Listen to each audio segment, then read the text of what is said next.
Hello and welcome back to another The Walking Dead The Ones Who Live video, and today I'll be doing a trailer breakdown, and this trailer looks and sounds amazing. I am shocked we got another trailer and it just increases my hype for the show. I cannot wait for the 25th of February, and this trailer gives us a lot. Diving straight into it, this trailer straight up confirms yes, Rick does lose his hand. We get a full body shot of Rick right at the start of the trailer and we can clearly see he does not have his left hand. So now we know he doesn't have his hand.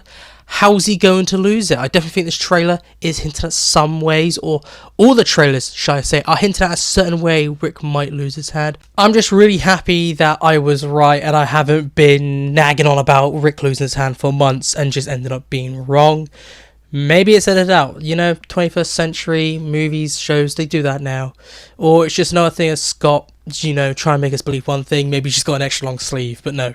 Rick loses his hand, which is great. Moving on, there's also a scene with Rick, and it's very dark, but it looks like he might be wearing a black suit, or something black, maybe a black long coat. And it makes me think, yes, Rick is definitely gonna be a CRM soldier, and this is definitely added on to.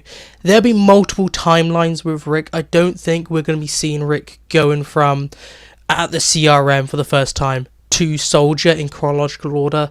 It makes me definitely believe that episode 1 we will definitely see Rick in his early days, but in episode 2 and 3 we'll be jumping back and forth in time, maybe to see Rick as he is now to him rise in the ranks. But I definitely think in this shot, maybe it's just too dark, we are seeing Rick as a soldier, so this is definitely going to be later in the Rick timeline. We also get some really cool shots of Michonne, but they don't really add anything other than they just show Michonne on a journey to find Rick. I definitely still believe that all of these shots of Michonne are all from episode 1. I think episode 1 will be a mostly Michonne-centric episode, and we'll focus on her. So all these shots with Michonne, with her going to all these locations, crying, talking about the phone, that, and the mustard gas also, I believe that is all connected to episode 1. And I think it'd just be a really cool idea to focus on Michonne mostly in episode 1 to keep that mystery of what happened to Rick. Maybe we'll see flashbacks of Rick throughout the episode, but having episode 1 be a mostly Michonne episode just works better narratively in my opinion. Talking about the phone, we get the same shots from the previous trailer, but I just got myself thinking, how did the phone have Japanese? Where's it from? Like, we don't have any answers to the phone at all. All we know is that it can't be Rick's friend that he kind of went up the ranks in the CRM. And I believe maybe it could be Jadis. We know Jadis will end up as a villain. Well, she was in World Beyond. But I believe maybe at the start, and that's when this photo came from, it will be Jadis. Maybe they'll have some sort of like friendship at the start and turn enemy with Rick and Jadis. I just think somehow that phone's going to be connected to Jadis. Out of all the characters we know, it'd be weird to introduce a random character. I think Jadis makes the most sense. Hopefully they do explain it. It's not just, oh, it's a phone that says believe a little bit longer in Japanese on it and has Michonne and Judith slightly grown up, like carved into it. We know there's another phone that probably Rick later carves, but I definitely do believe that there has to be someone else doing it. It won't make sense if Rick's the one carving it. He's a cop from Georgia. He's not going to know Japanese. We also get more context for this scene right here, and we find out this is a military funeral, and Major General Beale stood in front of a coffin.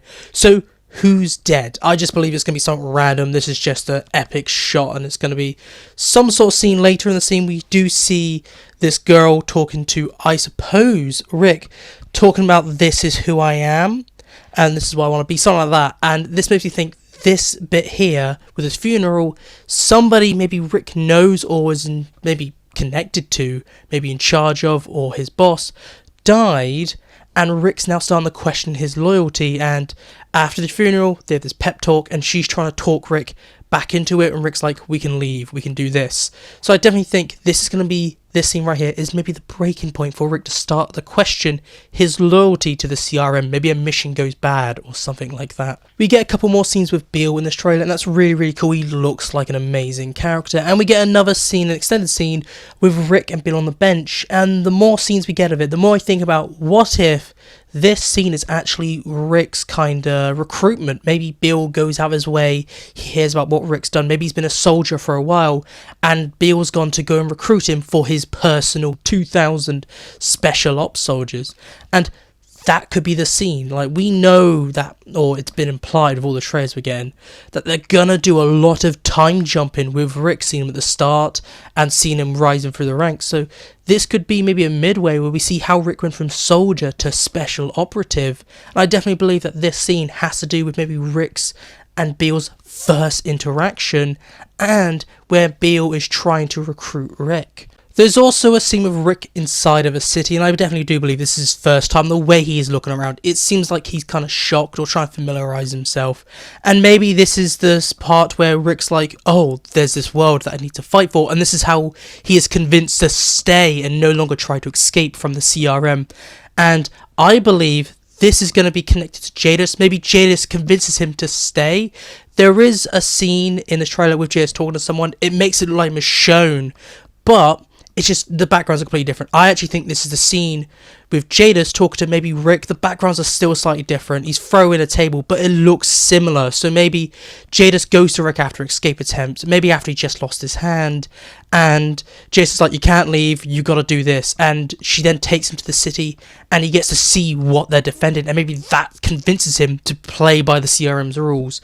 Go back, do the bad work, but ultimately try and keep his nose clean so that he can rise up the ranks. And talking about Jadis, this trailer makes it very clear that she will be a villain. Maybe she's not in flashbacks, but she'll be a villain by the time we see her in the Michonne timeline, because we see her in a chase and ramming a car, and we know Michonne's in the other car, so she'll be battling Michonne in what I think is episode 1, and maybe Jadis will be the connection for Michonne to make that Rick is in the CRM. Maybe she doesn't know where she's looking for Rick, she's kind of following some dead leads, she runs into Jadis, battles her, and then finds out, okay, I need to get into the CRM now because Rick's there. And maybe Michonne will use Jadis to get to Rick. I definitely think we'll see Jadis in episode 1 now because of this shot. I think all the shots of Michonne are in episode 1, and this maybe does change my ideas of how episode 1 will end.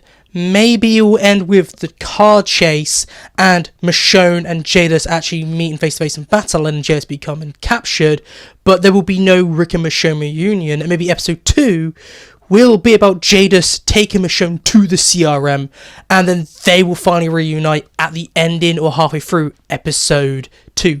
That's how I think they're going to structure this. Now in episode 3, it will all be about them reuniting and, the what happened, this happened, and stuff like that. That's how I think they're going to structure the first 3 episodes now. And that's really the trailer. It's really good. But the one thing I do want to talk about, the one thing left, is how will Rick lose his hand? Now that we know he's going to be handless, how's it going to happen? And I have a theory.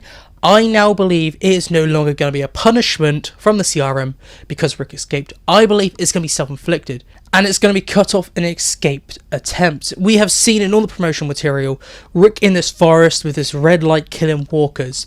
What if that's when he cuts off his hand? Because we've seen a shot with Rick in this with he's still got his hand. So this is before Rick one hand, and we've seen that his left hand is actually chained up so he can't run away.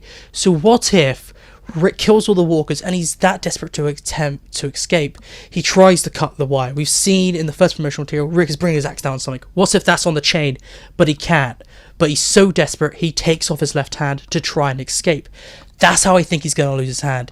He's going to cut it off to try and escape, a lot like Merle in season 1 of The Walking Dead. But as always, it's just my thoughts and opinions on this. So please tell me down below, how do you think Rick is going to lose his hand? I'd like to know all your thoughts about this trailer down in the comments. How excited are you for this show? But goodbye, peace out, and I'll talk to you later.